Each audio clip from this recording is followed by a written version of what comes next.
Day number 4, and today we're going to read The Tale of Three Trees, a traditional folklore, retold by Angela Elwell Hunt, illustrations by Tim Jonk.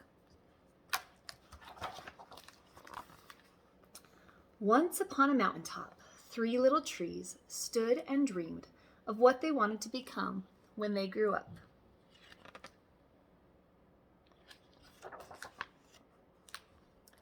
The first little tree looked up at the stars, twinkling like diamonds above him.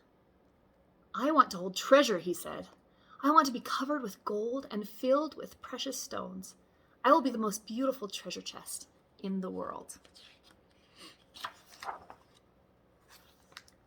The second little tree looked out at the small stream trickling by on its way to the ocean. "I want to be a strong sailing ship," he said. "I want to travel mighty waters and carry powerful kings.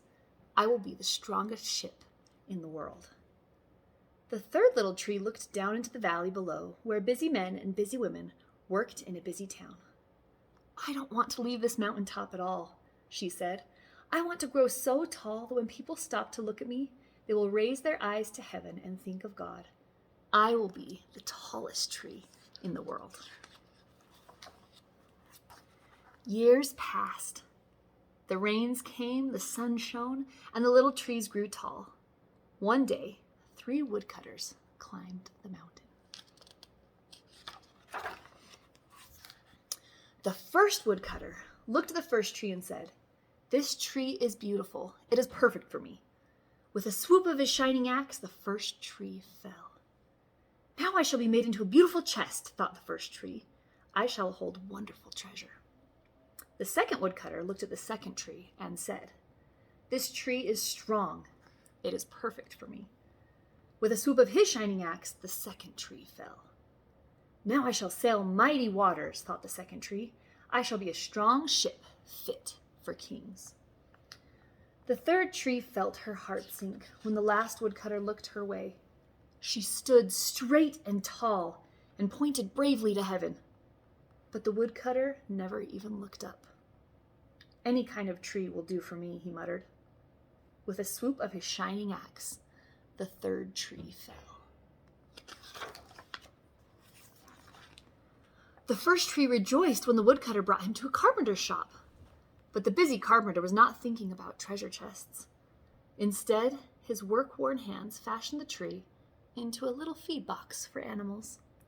The once beautiful tree was not covered with gold or filled with treasure. He was coated with sawdust and filled with hay for hungry farm animals. The second tree smiled when the woodcutter took him to a shipyard, but no mighty sailing ships were being made that day. Instead, the once strong tree was hammered and sawed into a simple fishing boat.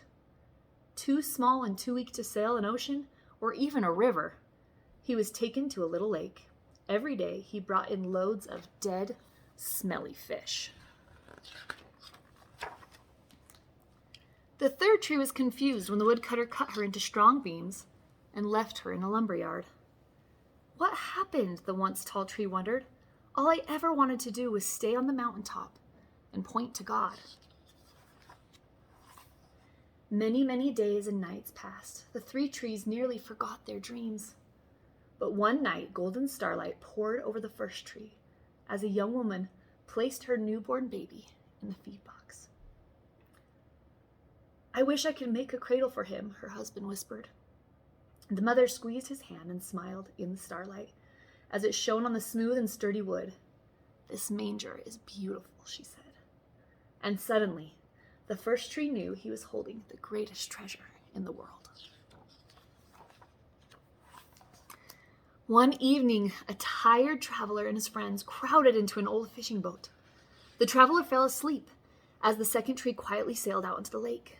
Soon a thundering and thrashing storm arose. The little tree shuddered.